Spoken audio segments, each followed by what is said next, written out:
জেলা স্তরের orientation cum social media training program Mohammad Zakaria Dalkhola Uttar Dinajpur জেলার এনএনএসের নোডাল অফিসার এবং শ্রী অগ্রসেন মহাবিদ্যালয়ের এনএসএস ইউনিটের যৌথ উদ্যোগে গত ৩-০০-১-২-০২-৪ বেলা ১:৩০ শ্রী অগ্রসেন মহাবিদ্যালয়ের সেমিনার হলে জেলা স্তরের orientation cum social media training programme অনুষ্ঠিত হয়।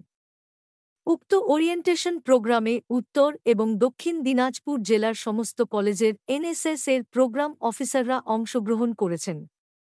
উপস্থিত ছিলেন Shri Agnimil Das, youth officer, regional directorate of NSS, Kolkata. পাশাপাশি উপস্থিত ছিলেন মালদা জেলার নোডাল অফিসার ভূপেন জিমিরে, কলেজের অধ্যক্ষ জয়িতা বসু, এর কোঅর্ডিনেটর লীনা সরকার ভাদুড়ি, জেলার নোডাল অফিসার শ্রী দিলীপ হাজরাসহ কলেজের অন্যান্য সকল অধ্যাপক ও শিক্ষাকর্মীবৃন্দ।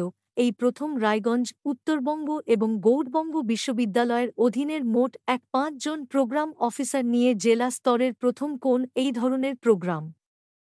মোট ১০০ জন স্বেচ্ছাসেবক এই প্রোগ্রামে অংশগ্রহণ করে।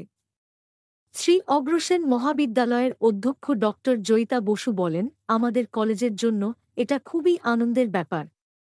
আমরা আনন্দিত।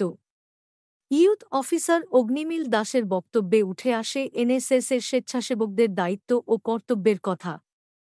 প্রোগ্রামের অংশে সাংস্কৃতিক অনুষ্ঠানের পাশাপাশি শ্রী অগ্রসেন মহাবিদ্যালয়ের যে সমস্ত স্বেচ্ছাসেবক জাতীয় স্তরের ক্যাম্পে অংশগ্রহণ করে কলেজের নামকে জাতীয় স্তরে পৌঁছে দিয়েছে, তাদের প্রত্যেককে পদক পরিয়ে সম্মানিত করা হয়।